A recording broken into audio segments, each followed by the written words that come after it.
హరే కృష్ణ అందరికీ వెల్కమ్. ఈరోజు మనం శ్రీమద్ భాగవతంలో 10వ స్కందంలో 84వ అధ్యాయాన్ని మొదలు పెట్టుకోబోతున్నాం. ఇప్పటి వరకు మనం 83 అధ్యాయాల్ని కంప్లీట్ చేసుకున్నాం. 83వ అధ్యాయంలో మనము చూసినటువంటి విషయం ఏమిటి అంటే, సూర్యగ్రహణ సమయంలో కురుక్షేత్రం అనేటువంటి ప్రదేశానికి అందరూ కూడా చేరుకోవడం, అక్కడ పుణ్యకార్యాలు చేయడం, యజ్ఞాలు చేయడం అనేటువంటిది ఆనవాయితీ. ఆ సమయంలో గనక అక్కడ పుణ్యకార్యాలు చేస్తే, యజ్ఞాలు చేస్తే దానివల్ల చాలా మంచి జరుగుతుంది, చాలా పుణ్యం జరుగుతుంది అనేటువంటిది అందరికీ నమ్మకం. అక్కడికి హస్తినాపుర రాజులు, హస్తినాపురం నుంచి కుంతీదేవి, పాండవులు, ద్రౌపది, ఆ అక్కడికి ప్రముఖులు అందరూ కూడా రావడం. అంతేకాదు, ఈ విశ్వంలో ఉన్నటువంటి ఇతర దేశాల నుంచి అనేక రాజులు కూడా అక్కడికి రావడం అనేటువంటిది జరిగింది. అదే విధంగా బృందావనం నుంచి కూడా నందుడు, యశోధ, ఇతర గోపులు, గోపబాలులు, ఇప్పుడు వాళ్ళందరూ పెద్దవాళ్ళు అయిపోయారు. తర్వాత గోపికలు కూడా ఇక్కడికి రావడం అనేటువంటిది జరిగింది. అదే సమయంలో అక్కడికి కృష్ణ కూడా రావడం అనేటువంటిది జరిగింది ద్వారక నుంచి. ద్వారక నుంచి తన రాణులతో కలిసి శ్రీకృష్ణుడు తన పుత్రులు, పౌత్రులు అందరితో కలిసి శ్రీకృష్ణుడు కూడా కురుక్షేత్రం వరకు కూడా రావడం అనేటువంటిది జరిగింది. అక్కడ శ్రీకృష్ణుడు అందరినీ కలుసుకున్నారు. ప్రత్యేకించి వృందావన వాసుల్ని కలుసుకున్నారు. బృందావన వాసుల్ని కలుసుకుని తన తల్లిని, తండ్రిని కూడా కలుసుకున్నారు. నందుడు, యశోదని. ఎప్పుడైతే నందుడు యశోదని చూశారో ఇద్దరూ కూడా భావోద్వేగులు అవడం అనేటువంటిది జరిగింది. భావ సమాధికి వెళ్ళిపోయారు. ఆ తరువాత ఎవరు ఏం మాట్లాడినా కానీ వాళ్ళకి ఏమీ అర్థం కానటువంటి స్థితిలో, భావ సమాధి స్థితిలో శ్రీకృష్ణుని చూసిన తర్వాత, శ్రీకృష్ణునితో మాట్లాడిన తర్వాత యశోదామాత అలానే ఉండిపోయారు. అక్కడికే వచ్చినటువంటి దేవకి, రోహిణి మాతలు కూడా యశోదను పలకరించాలి అనేటువంటి ప్రయత్నం చేస్తే, యశోద వాళ్ళు మాట్లాడుతున్నటువంటి మాటలకు కూడా రెస్పాండ్ అవ్వకుండానే అలా కన్ను కూడా రెప్పగొట్టకుండా శ్రీకృష్ణుడి వైపే చూస్తూ నిర్ఘాంతపోయి ఉండడం అనేటువంటిది జరిగింది.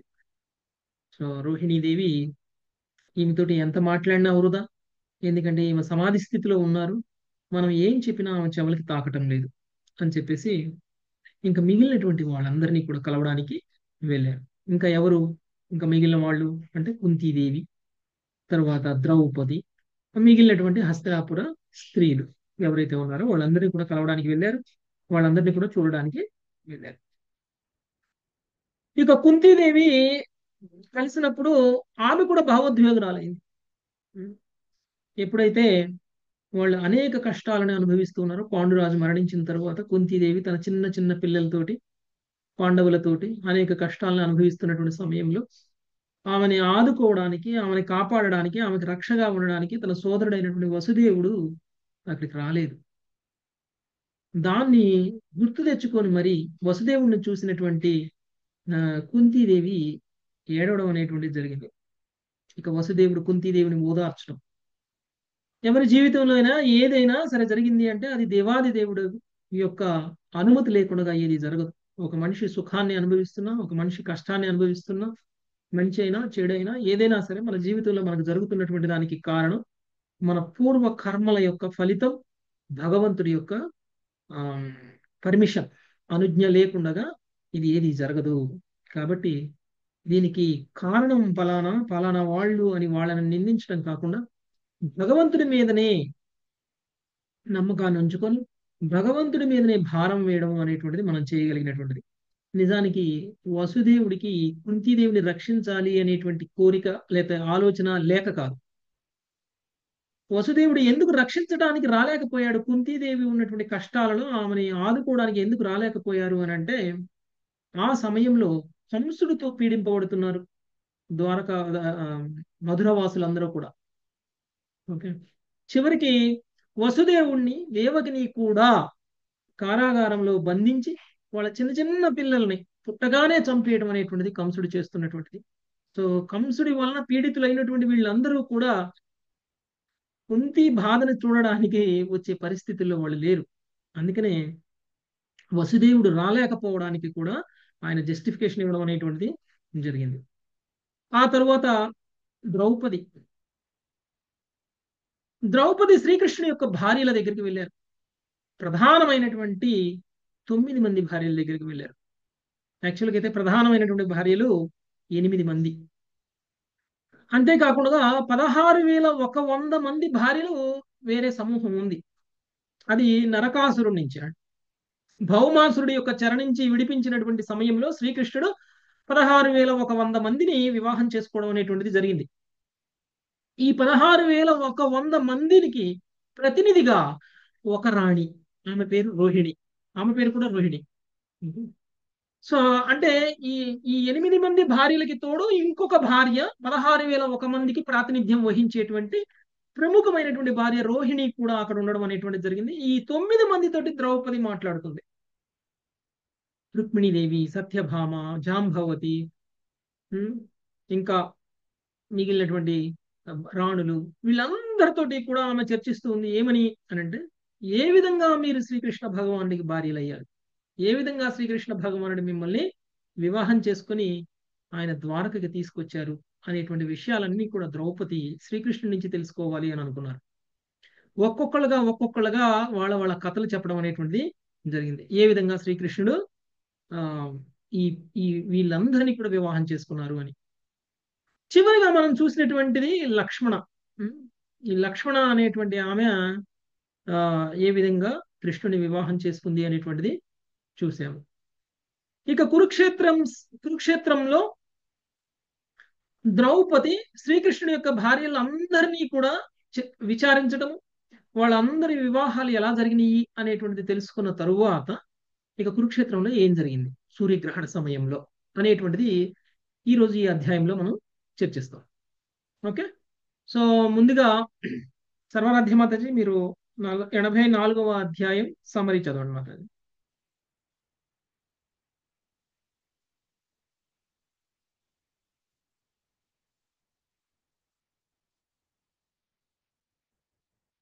కురుక్షేత్రంలో ఉపదేశము. హరికృష్ణ ప్రభుజీ, దండోత్ ప్రణామం ప్రభుజీ. 84వ అధ్యాయము కురుక్షేత్రమున మునుల ఉపదేశములు. సూర్యగ్రహణ సమయన మహామునులు కురుక్షేత్రమునకు అర్థించుట, మునులు శ్రీకృష్ణ స్తుతించుట, వసుదేవుడు పరమోత్సాహంతో యజ్ఞ నిర్వహణం కావించుట అనే విషయములు ఈ అధ్యాయంలో వర్ణింపబడినవి. కురుక్షేత్రమున సూర్యగ్రహణ సందర్భమునందు కుంతీదేవి, ద్రౌపది, సుభద్ర వంటి వనితలకు శ్రీకృష్ణ పత్నులతో సాంగత్య అవకాశం లభించను. ఆ రాణులు తమ పతిని ఎంతగా ప్రేమించుతుండిరో గాంచినంతటా వారు ఆశ్చర్యచకితులైరి. ఈ ప్రకారం వనితలు తమలో తాము అట్లే పురుషులు ముచ్చటించుకొని చుండగా నారద, వ్యాసాది మునులు శ్రీకృష్ణ దర్శనార్థం అతడికి వచ్చిరి. తీరికగా కూర్చొని ఉన్నట్టు పలువురు రాజులు, ఇతర ప్రముఖులు, పాండవులు కృష్ణ బలరాములు మునులను గాంచినంతనే లేచి నిలబడి ఆ మహాత్ములకు వందనమిడి కుశలమునడిగి ఆత్మ నొసగి ఆదరించిరి. అప్పుడు కృష్ణుడు వారితో, ఇప్పుడు మా జీవితం ధన్యమైనది, మేము మా జీవిత లక్ష్యమును సాధించుతుంది. దేవతలకైనా దుర్లభమైనట్టు యోగేశ్వరులు మహామునుల యొక్క దర్శనము మాకు లభించినది. తీర్థములు, దేవతామూర్తులు చిరకాలం పిమ్మటయే మనుజుని పవిత్రం చేయగలవు, కానీ సాధు పురుషుల దర్శనం మాత్రమే పవిత్రం చేయగలవు. దేహాత్మ బుద్ధిని కలవారే దివ్యులకు సాధువులను తిరస్కరించేవారు గాడిదలతో సమానులు అని పలికాను. సామాన్య మర్చిని భావములో శ్రీకృష్ణ పలికిన ఆ మాటలను విన్నంతటా మునులు విమోహితులై కొంత తడు మౌనం వహించరి. పిదప వారు పలుకుచు, ఆహా, భగవానుడు ఎంతటి విచిత్రమైన వాడు! మానవ కలాపములతో తన స్వరూపములను మరుగుపరిచి అతడు తాను ఉన్నత నియంత్రణకు ఆధీనుడైనట్లు నటించను. నిశ్చయముగా జనసామాన్యములకు బోధ చేయటకి ఇతడు ఇట్లా పలికినాడు. ఇతని ఇటు వ్యవహారము నిక్కముగా అచంచమైనది అని అనిరి. మునులు అతని దేవదేవుడని, పరమాత్ముడని, సుహృత్ని, బ్రాహ్మణులను అర్చించువాడని వివిధ రీతులు స్థుతించరి. మునులు ఆ రీతిని స్థుతించిన పిమ్మట శ్రీకృష్ణుడు వారికి నమస్కరించను. పిదప వారు తమ ఆశ్రమంలో పోవుటకు అతన్ని అనుమతి అడిగిరి. కానీ అంతలోనే వసుదేవుడు ముందుకు వచ్చి మునులకు నమస్కరించి వారితో కర్మబంధం వంటి ముక్తుడగుటకు మనుజుడు ఎట్టి కర్మ నొనరింపవలేను అని పలికిను. దేవదేవుడగు హరిని వేదోక్త యజ్ఞముల ద్వారా అర్చించుట చేత నీవు కర్మబంధ విముక్తుడవు కాగలవు అని మునులు సమాధానమిచ్చారు. పిమ్మట వసుదేవుడు వారిని ఋత్విక్కులుగా వర్తించమని అర్థించి మహోన్నతముకు సాధన సామగ్రితో యజ్ఞం నిర్వహించను. అటు పిమ్మట అతడు ఋత్విక్కులకు విలువైన గోవులను, ఆభరణమును, బ్రాహ్మణ కన్యలను దానముసగను. పిదప అతడు యజ్ఞ పరిసమాప్తిని సూచించడి. అనాభృత స్నానం ఆచరించి ఎల్లరికూ తృప్తి తృప్తి తీరగా భోజనం పెట్టెను. కుక్కలకు కూడా అన్నం నొసగెను. అనంతరం వసుదేవుడు బంధువులకు రాజులకు పుష్కలముగా బహుమతి నొసగా వారందరూ శ్రీకృష్ణుని అనుమతిని బడిసి తమ తమ నివాసములకు పోయారు. బంధువులేడ గాఢాంధ కాడమున వెడలజాలని వాడై నందమహారాజు యాదవులచే ఆదరపూర్వకంగా సేవింపబడుచ కురుక్షేత్రంలోనే 3 మాసములు వసించను. ఒక సందర్భంలో వసుదేవుడు తన పట్ల నందుకు చూపినట్టి గాఢమగు స్నేహమును వర్ణించుచు కన్నీరు కార్చెను. 3 మాసముల పిమ్మట యాదవులచే వీడ్కోలు పొంది నందుడు మధురకు వెళ్ళాను. వర్షాకాలం ఆరంభమొకటి గమనించిన యాదవులు చివరకు ద్వారకకు చేరి కురుక్షేత్రంలో జరిగినంతయు నగరవాసులకు వివరించి చెప్పిరి. Thank you Prabhu. Hare Krishna. Hare Krishna. Okay, so శ్లోకం ఒక్కొక్క శ్లోకంలో ఏముందో డీటెయిల్ గా చూద్దాం మాతాజీ. సో ఏదైతే ఇప్పుడు సమ్మరి చదివామో అది మొదటి శ్లోకం సునీత హరిబామ్మకు. శ్రీ శుకౌవాచ సుఖవాచ శ్రుత్వా పృథా సఫల పృథ్యథ యాజ్ఞసేనీ ఉక్వా పృదా సుఫల సుపుత్రధ్య యజ్ఞ సేవిని మాధవ్యతాక్షితి పప్రజ్ఞ ఊత స్వగోప్యహాం మాధవ్యదక్షిత పపత్న్య ఊత స్వ గోప్య కృష్ణే కిలాత్మని హరౌ ప్రణయానుబంధం కృష్ణాఖిలాత్మని హరౌ ప్రణయానుబంధం సర్వా విసిస్ముర స్మురలమశ్రుక కళా కళాకులాక్షసాం సర్వా విస్మురల రావట్లేదు ప్రభుజీ, గడ్డి చెప్పరా? సర్వా విసు సర్వా విసిస్మ్యరలమశ్రు కళాకులాక్షసాం సర్వా విస్ముల మశ్రుకులా కులాక్ష్య. సుఖదేవ గోస్వామి పలికెను. దేవదేవుడు అఖిలాత్ముడు నైనా శ్రీకృష్ణుని ఎడల రాణులకు గల గాఢమగు ప్రేమను విని కుంతీదేవి, గాంధారి, ద్రౌపది, సుభద్ర, ఇతర రాజపత్నులు, గోపికలందరూ విస్మతులై అశ్రుపూర్ణ నయనులైరి. కృష్ణ కృపామూర్తి శిల ప్రపాదికి జై. భాష్యము. ఆ ఉన్నత వనితా సభలో ద్రౌపదియే ప్రధాన శ్రోత. శ్రీల శ్రీధర స్వామి వివరించినట్టు ఆమె అడిగిన ప్రశ్నలకు శ్రీకృష్ణ పత్నులు తమ తమ కథలను పలుకుచూ జవాబు ఇచ్చుచుండిరి. ఇచ్చటి చెప్పబడిన గాంధారి మొన్నగు వనితల గురించి వారు ఉన్నట్లయినను గడిచిన అధ్యాయంలో పేర్కొబడినందున రాణులు కథనమును వారు వేరొక ముఖతః విని ఉండవచ్చునని శ్రీధర స్వామి సారాంశపరిచిరి. నిస్సందేహముగా తనకంటే పెద్దవారైన కుంతీదేవిని గాంధారి సన్నిధిలో లేదా ద్వారకారాణుల పట్ల సహానుభూతి లేనట్టి గోపికల ఎదుట ద్రౌపది అంత స్వతంత్రముగా మాట్లాడి ఉండేది కాదు. గోపికలు కన్నీరు కాచుటకైనా వారి శ్రీకృష్ణ లీలను గుర్తుకు వచ్చినందువల్లనే గాని ఏదో ప్రేమానురాగమున తమ రాణులు ఉన్నందువలన కాదు. అయినను ఆధ్యాత్మిక స్థాయిలో సర్వదా పరిపూర్ణమగు సమ్మతి నెలకొని ఉండునని మనము గుర్తుంచుకునవలెను. విశుద్ధ భక్తుల నడుమ గోచరించడి బాహ్యమగు విరోధము సాంసారిక ఈర్ష్య, జగడము వంటివి కాదు. గోపికలు అసూయ కళ్ళయే కాని వాస్తవమైనది కాదు. శ్రీకృష్ణుడు ఎడల పొంగి పొరలి తమ ప్రేమ పార్వస్య లక్షణముగా అది వారిచే ప్రదర్శించబడినది. స్వగోప్య అను పదమును విశ్లేషించుచు శ్రీధర స్వామి ఈ గోపికలు రాణుల యొక్క స్వస్వరు రూపములే అని వ్యాఖ్యానించున్నది. హరే కృష్ణ ప్రభుజీ, దండవత్ ప్రణామాలు. ఓకే, సో ఎప్పుడైతే ద్రౌపది శ్రీకృష్ణుని యొక్క రాణులని అడిగారో మీరందరూ కూడా ఎలా వివాహం చేసుకున్నారు, మీ అందరి యొక్క అంటే ఇవన్నీ ఎందుకు అడిగారు అని అంటే శ్రీకృష్ణుడి పట్ల వీళ్ళందరికీ కూడా ఎలాంటి ప్రేమ ఉంది, శ్రీకృష్ణుడి పట్ల వీళ్ళందరూ ఎలా ఉన్నారు, ఎందుకు శ్రీకృష్ణుడు వీళ్ళకి అంత స్థాయి ఇచ్చారు, భార్యలుగా చేసుకునేటువంటి స్థాయి. సో ఎప్పుడైతే వీళ్ళందరూ చెప్తున్నటువంటి మాటలో మనం చూస్తే వాళ్ళందరూ ఆనందంగా అనిపిస్తుంది కదా. కృష్ణుడిని వివాహం చేసుకున్నాను అని చెప్పేటువంటి వాళ్ళ భావము వాళ్ళ మాటల్లో కనిపిస్తుంది. అదేం చిన్న విషయం కాదు.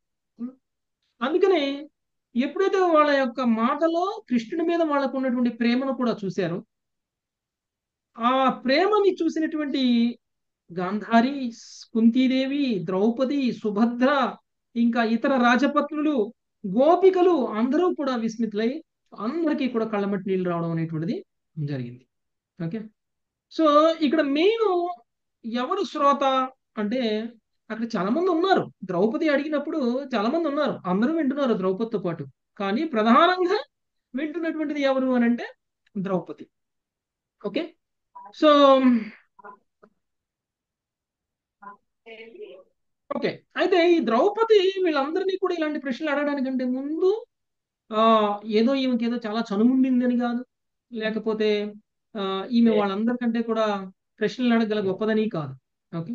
సో అక్కడ ఉన్న పెద్దవాళ్ళందరి యొక్క అనుమతిని తీసుకొని ఆ తర్వాతనే ద్రౌపది వాళ్ళ ప్రశ్నలు అడగడం అనేటువంటిది జరిగింది. ఇంకొకటి, ఆ ఎవరైతే ఈ రాణులు ఉన్నారో, శ్రీకృష్ణుని వివాహం చేసుకున్నటువంటి ఈ రాణులు ఉన్నారో, వీళ్ళందరూ కూడా ఎవరో కాదు, ఆ గోపికల యొక్క విస్తారాలే, స్వస్వరూపాలే అనేటువంటి విషయాన్ని చెప్తున్నారు. ఓకే. అంటే గోపికలకి వాళ్ళకి ఏం తేడా లేదు, వీళ్ళందరూ కూడా సేమ్ అంశ అన్నమాట, ఒకే అంశ. ఓకే. సో ఆ విధంగా కాబట్టి గోపికలకి కృష్ణుడి యొక్క పత్నులకి ఎలాంటి భేదము లేదు, వాళ్ళందరూ కూడా స్వస్వరూపాలే అనేటువంటి విషయాన్ని శ్రీధర స్వామి మనకి తెలియజేయడం అనేటువంటిది జరిగింది. నెక్స్ట్ మంజులత మాత. హరే కృష్ణ ప్రభుజీ. ఇది సంభాషమానాసు స్త్రీ ఇది సంభాషమానాసు స్త్రీభిః స్త్రీషు నృభినృషుః ఇతి సంభాషమానాసు స్త్రీభిః స్త్రీషు నృభినృషు ఆయుర్మునయస్తత్ర కృష్ణరామాధిదుక్షయా ఆయయుర్మునయత్రత్ర కృష్ణ రామాదిదృక్షయా ద్వైపాయనో నారదశ్చ చవనో దేవలోసితః ద్వైపాయనో నారదశ్చ చ్యవనో దేవలో స్థితః విశ్వామిత్రస్య తానందో భారద్వాజోద గౌతమః విశ్వామిత్రః శతానందో భారద్వాజోథ గౌతమః రామో సశిష్యో భగవాన్ వశిష్ఠో గాలవో భృగుః రామః సశిష్యో భగవాన్ వసిష్ఠో గాలవో భృగుః పులస్త్యః కశ్యపోత్రిశ్చ మార్కండేయో బృహస్పతిః పులస్త్య కశ్యపోత్రిశ్చ మార్కండేయో బృహస్పతిః త్రితస్త్రితశ్చైకతశ్చ బ్రహ్మపుత్రాస్తదాంగిరా ద్వితస్త్రితశ్చైకతశ్చ బ్రహ్మపుత్రాస్తత్తాంగిరాः అగస్త్యో యజ్ఞవల్క్యశ్చ వామదేవాధయో పరే అగస్త్యో యజ్ఞవల్కస్య వామదేవాదయో పరే. హరే కృష్ణ ప్రభుజీ. ఈ విధముగా స్త్రీలతో స్త్రీలు పురుషులతో పురుషులు పరస్పరము ముచ్చటించుకొనుచుండగా శ్రీకృష్ణ బలరాముల సందర్శనార్థులై పలువురు మునులు అచ్చటకు అరుదెంచిరి. ద్వైపాయనుడు, నారదునుడు, చ్యవనుడు, దేవలుడు, అసితుడు, విశ్వామిత్రుడు, శతానందుడు, భరద్వాజుడు, గౌతముడు, పరశురాముడు, అతని శిష్యులు వశిష్ఠుడు, గాలవుడు, భృగువు, పులస్త్యుడు, కశ్యపుడు, అత్రి, మార్కండేయుడు, బృహస్పతి, ద్వితుడు, త్రితుడు, ఏకతుడు, నలుగురు కుమారులు, అంగీరుడు, యాజ్ఞవల్క్యుడు, వామదేవుడు వారిలో ఉండిరి. హరే కృష్ణ ప్రభుజీ. ధన్యవాదాలు. ఓకే. సో మామూలుగా శ్రీకృష్ణుడు ఎక్కడికైనా వచ్చారు, ఎక్కడైనా దర్శనం ఇస్తున్నారు అని అంటే శ్రీకృష్ణుని దర్శనం చేసుకోవడానికి అక్కడికి వెళ్ళకుండా ఎవరు ఉండరు. సో మనం ఏ విధంగా అయితే మన దగ్గరలో ఉన్న ప్రదేశంలో గురు మహారాజ్ వస్తున్నారు అంటే మనం ఎలా పరిగెత్తుకుంటూ వెళ్ళి మరీ దర్శనం చేసుకుంటామో, అలా శ్రీకృష్ణుడు వస్తున్నాడు అని అంటే శ్రీకృష్ణుని దర్శనం చేసుకోవడానికి రాకుండా ఎవరుంటారు?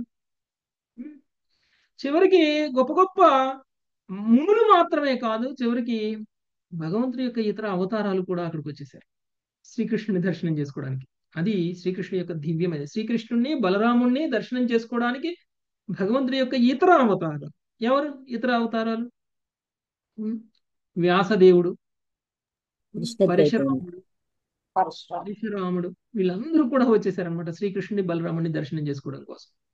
అంతేకాదు అక్కడికి నలుగురు కుమారులు కూడా వచ్చారు. నలుగురు కుమారులు వచ్చారు. గొప్ప గొప్ప మునులు అయినటువంటి అంగీరుడు, యాజ్ఞవల్యుడు, తర్వాత నారదుడు, దేవలుడు, అసితుడు, విశ్వామిత్రుడు, వీళ్ళందరూ వచ్చేసారు. వీళ్ళందరూ చాలా గొప్ప గొప్ప వాళ్ళు. మామూలుగా అయితే అక్కడికి వచ్చినటువంటి వాళ్ళందరిలో చాలా మంది బహుశా కృష్ణుని చూడటం కోసం వచ్చి ఉండకపోవచ్చు, ఎందుకంటే కృష్ణుడి యొక్క దర్శనం యొక్క విలువ అందరికీ తెలిసి ఉండకపోవచ్చు కదా. ఎందుకంటే వాళ్ళందరూ వచ్చింది ఏదో పుణ్యం కోసం వచ్చారు. కురుక్షేత్ర సమయం సూర్యగ్రహణ సమయంలో కురుక్షేత్రంలో చేసేటువంటి పుణ్యకార్యాల యొక్క ప్రాముఖ్యత తెలిసినటువంటి వాళ్ళు మాత్రమే అక్కడికి వచ్చారు. కానీ అందులో చాలా మంది కృష్ణుణ్ణి బలరాముణ్ణి దర్శనం చేసుకోవడానికి వచ్చారు. అంటే ఈ పుణ్యకార్యాలు ఇవన్నీ కూడా కర్మకాండ, కానీ కృష్ణుని దర్శనం చేసుకోవడం ఉం, భక్తి. కృష్ణుని దర్శనం చేసుకోవడం భక్తి. ఓకే, సో కర్మకాండ కంటే కూడా ఉత్తమమైనటువంటి కర్మ అనమాట కృష్ణుని దర్శనం చేసుకోవడం. అందుకనే అక్కడ ఉన్నటువంటి వాళ్ళందరూ కూడా ముందు చూడండి, అందరూ కూడా కృష్ణ సెంట్రిక్ గానే అదంతా ఉంది. అక్కడ ఉన్న వాళ్ళందరూ కృష్ణ భక్తులు కాబట్టి కృష్ణుడి కేంద్రంగానే అక్కడ అంతా కూడా కార్యక్రమాలు జరుగుతున్నాయి. ఎవరి నోట్లో చూసినా కానీ కృష్ణుడి గురించే మాటలు. ఎక్కడ నలుగురు గ్రూపుగా ఫామ్ అయిపోయి మాట్లాడుకుంటున్నా కానీ కృష్ణుడి లీల గురించి మాట్లాడటం కదా. బృందావనంలో ఉన్నటువంటి స్త్రీలందరూ కూడా ద్వారకలో ఉన్నటువంటి స్త్రీలందరినీ కలిసినప్పుడు ఏమని మాట్లాడుకుంటారు వాళ్ళు? కృష్ణుడు బృందావనంలో ఉన్నప్పుడు ఏం చేసి ఉండేవాడు, ఏం చేసేవాడు? కృష్ణుడు ద్వారకలో ఉన్నప్పుడు ఇప్పుడు ఏం చేస్తున్నాడు? అప్పుడు అలా చేశాడు, ఇప్పుడు ఇలా చేశాడు, అప్పుడు ఆ లీలలు, ఇప్పుడు ఈ లీలలు అని అవే చర్చిస్తూ ఉంటారు. సో అటు హస్తినాపుర వాసులైతే, ఇటు బృందావన వాసులైతే, ఇటు ద్వారకా వాసులైతే, ఇక కుంతి భోజ్యం సంబంధించినటువంటి వాళ్ళైతే, ఇంకా ఇతర రాజులు ఎవరైనా సరే అక్కడ కేవలం కృష్ణుడిని చర్చించడం, కృష్ణుడి గురించి చర్చించడం, కృష్ణుడి లీలల గురించి మాట్లాడటమే జరుగుతూ ఉంది. కాబట్టి అక్కడ జరుగుతున్నది కర్మకాండ కాదు కదా. మామూలుగా ఒకవేళ మనం ఏ కుంభమేళాకో వెళ్ళాము, లేదంటే ఇలాంటి ఒక కురుక్షేత్రానికే వెళ్ళాము, అక్కడ చాలా మంది వెళ్ళి ఉంటారు కురుక్షేత్రానికి కూడా. చాలా మంది ఇట్లా ఢిల్లీ వెళ్ళినప్పుడు, లేకపోతే బృందావనం వెళ్ళినప్పుడు చాలా మంది కురుక్షేత్ర ప్లేస్ కూడా వెళ్తారు. వెళ్ళిపోయి అక్కడ భగవద్గీత పఠనం చేయడం ఇలాంటివన్నీ చేస్తారు. సో కృష్ణుడు చెప్పిన భగవద్గీత చదవడం ఓకే, కానీ చాలా మంది అది చాలా పవిత్రమైనటువంటి ప్రదేశం, ఆ ప్రదేశంలో కనుక యజ్ఞం చేస్తే మనకి స్వర్గ ప్రాప్తి వస్తుంది, ఆ ప్రదేశంలో కనుక మనం మన పెద్దవాళ్ళ గురించి, లేకపోతే మనకు కావాల్సినటువంటి ఏదైనా సరే కోరికతోటి కనుక మనం ఏదైనా యజ్ఞాలు చేస్తే అక్కడ చాలా మంచి జరుగుతుంది అనేటువంటిది అందరి నమ్మకం. అంతేకాకుండా సూర్యగ్రహణ సమయంలో కనుక ఒకవేళ చేసినట్లయితే అది ఇంకా ఎక్కువ రేట్లో దాని యొక్క ఫలితం అనేటువంటిది మనందరికీ కూడా లభిస్తుంది. ఇలా కనుక ఒకవేళ చేసినట్లయితే ఇదంతా కూడా కర్మకాండ అవుతుంది. కానీ ఇక్కడ జరుగుతున్నది కర్మకాండ కాదు. అక్కడ కృష్ణుడి గురించి, కృష్ణుని కీర్తించడం, కృష్ణుడి గుణగణాలను చర్చించడం, తరువాత కృష్ణుని దర్శనం చేసుకోవడము అనేటువంటిది ఇక్కడ కేంద్రంగా ఈ ఈ యొక్క కార్యక్రమాలన్నీ కూడా జరుగుతున్నాయి. అందుకనే అక్కడికి మునులు కూడా రావడం అనేటువంటిది జరిగింది. ఇప్పుడు మునులు ఏం చేస్తారో చూద్దాం. రామారావు ప్రభుజీ 6వ శ్లోకం. తాం దృష్ట్వా సహసోత్థాయ ప్రాగాసీనా నృపాదయః. రామారావు ప్రభుజీ, హరే కృష్ణ. శిరీష మాత చదవండి. హరే కృష్ణ ప్రభుజీ. తాన్ దృష్ట్వా సహసోత్థాయ ప్రాగాసీనా నృపాదయః. పాండవా కృష్ణ రామౌ చ ప్రణేముర్విశ్వవందితాన్.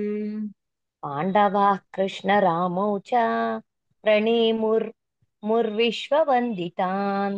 మునులు అరుదించుటను దాంచినంతనే ఆసీనులయ్యున్నట్టి పాండవులు, కృష్ణ బలరాములు, రాజులు, ఇతర ప్రముఖ వ్యక్తులు లేచి నిలబడి విశ్వవందితులకు ఆ మహనీయులకు వందనములు నొసగిరి. హరే కృష్ణ ప్రభుజీ. సో ఎప్పుడైతే ఈ మునులందరూ కూడా కృష్ణుడి దర్శనం చేసుకోవడానికి వచ్చారు అనేటువంటి విషయం కృష్ణుడికి తెలిసిన, అక్కడ ఉన్నటువంటి వాళ్ళందరికీ తెలిసిన, కానీ కృష్ణుడు ప్రస్తుతం మానవ రూపంలో ఉన్నారు కదా. కృష్ణుడు మానవ రూపంలో ఉన్నప్పుడు ఆయన భగవంతుడిలా ప్రవర్తిస్తారా? ప్రవర్తించరు. కేవలం మనలాంటి వాళ్ళందరికీ కూడా ఒక సామాన్యమైనటువంటి వ్యక్తి ఏ విధంగా గొప్ప కృష్ణ భక్తులని, లేకపోతే గొప్ప మునులని, గొప్ప ఆచార్యులని ఏ విధంగా గౌరవించాలి అనేటువంటి విషయాన్ని మనందరికీ కూడా తెలియజేయడం కోసం ఆయన ప్రామాణికంగా ఉంటారు మనందరికీ కూడా. కాబట్టి కృష్ణుడు బలరాముడితో సహా అక్కడ ఉన్నటువంటి పాండవులందరూ కూడా, అక్కడ ఉన్నటువంటి ఆసీనులై ఉన్నటువంటి పాండవులందరూ కూడా, మళ్ళీ ఇతర రాజులందరూ కూడా, అక్కడ ఉన్నటువంటి వాళ్ళందరూ కూడా ఎప్పుడైతే ఈ మునులను చూశారో వెంటనే వాళ్ళందరూ లేచి నిలబడి వాళ్ళందరికీ కూడా నమస్కారాలు తెలియజేయడం అనేటువంటిది జరిగింది. నెక్స్ట్ 7వ శ్లోకం. శ్రీవాణి మాత. హరే కృష్ణ ప్రభు. తానానర్చు తానానర్చుర్యతా సర్వే సహ రామోచ్యుతోర్చయత్. తానానర్చుర్యథా సర్వే సహ రామోచ్యుతోర్చయత్. స్వాగతాసన పాధ్యార్ఘ్యం ఆల్యధౌపానులేపనై.